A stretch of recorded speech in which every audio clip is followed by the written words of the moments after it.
talk about how the skin works. Kind of complicated it is, little thing. The skin is composed of 3 layers.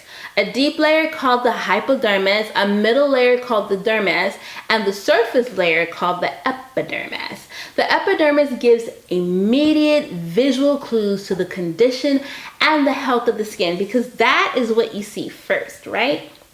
So while the dermis determines how the skin responds to aging and changing like that, the hypodermis is the deepest layer though. The hypodermis is what has like a layer of fat, blood vessels, and nerves. So it's a lot going on in there as well. Skin's middle layer, the dermis, is composed mostly of collagen and elastin. Now these are proteins that give the skin structure, strength, and flexibility. And as we age, unfortunately, the collagen and elastin production diminishes. That shows up in the face, loss of firmness, rough texture, obvious wrinkles, sagging. It's just sad.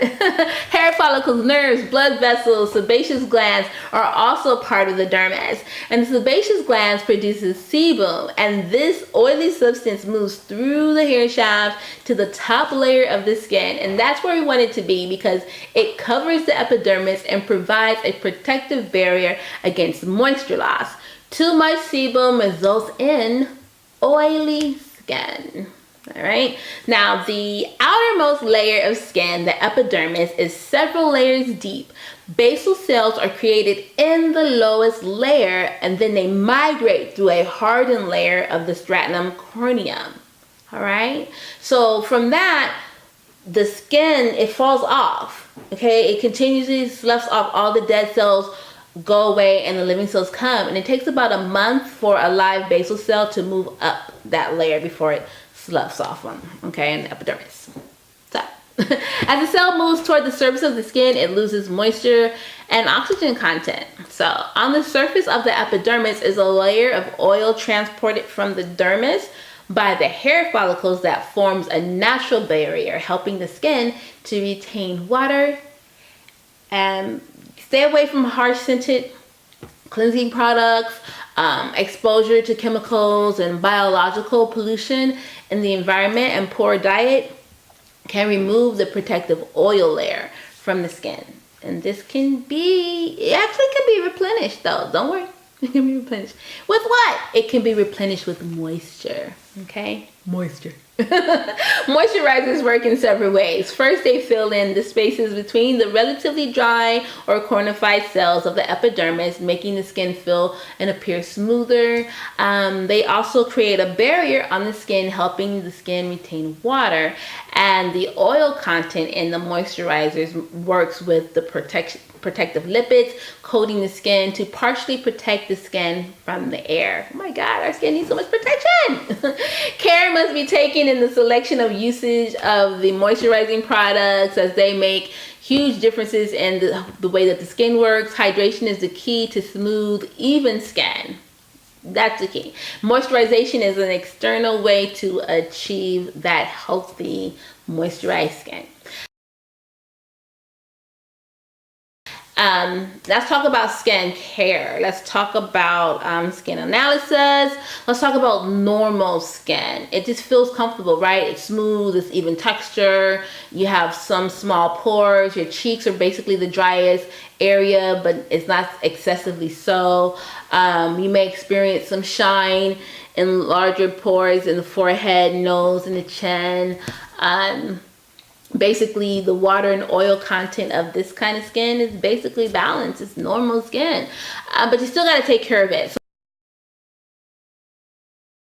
So the way you would take care of normal skin is to have a routine of cleansing with a foaming cleanser, exfoliating twice a week, moisturizing with a lightweight lotion, and use a sunscreen to keep it healthy. A diet rich in vitamin A and C and E helps keep the skin smooth and soft. Sufficient fluid intake is important to maintain hydration and rid the body of toxins. So that's very important. Then there's the dry, extra dry skin. All right, and what does dry skin feel like? Well, when you wash it, it feels tight after washing. It may look dry or flaky. It feels rough and uneven. It definitely looks dehydrated. It also may be a sensitive skin. The pores on dry skin are very small. They're almost invisible.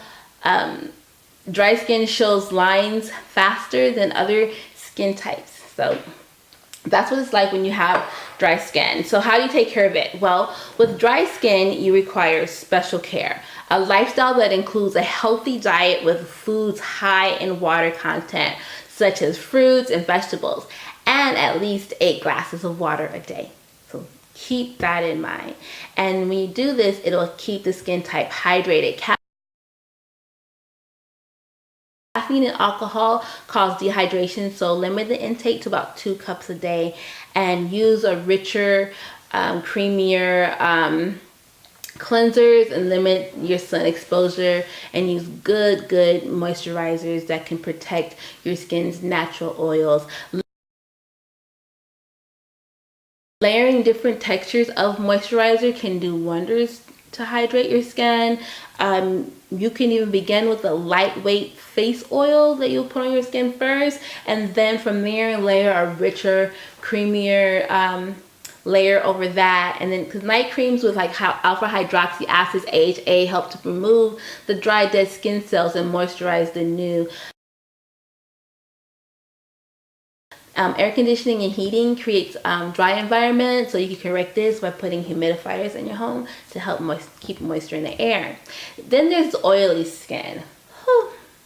Oily skin. Oily skin is shiny, especially through the T-zone, the forehead, nose, and the chin. It is a condition caused by overactive sebaceous or oil producing glands.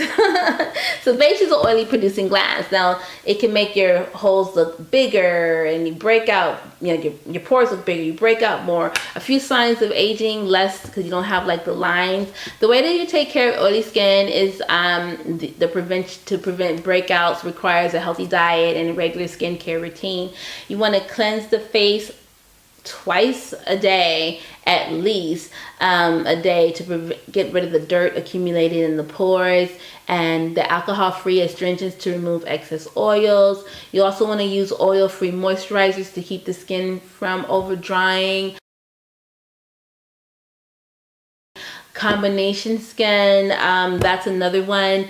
The way that you would handle this with combination skin, they're either going to have oily through the T-zone, or they'll have dry cheeks or like different spots of dehydration. When you have a combination skin, you can see the difference. There's larger pores on the forehead, nose, and in the chin. So that's one indicator. And then you care for this type of skin, it requires regular cleansing, toning, and moisturizing of the oily areas, and the use of milder cleansers and denser moisturizers for the dry areas. Moisturizing products containing AHA will benefit this type of skin type, so keep that in mind. Another type of skin is the sensitive skin.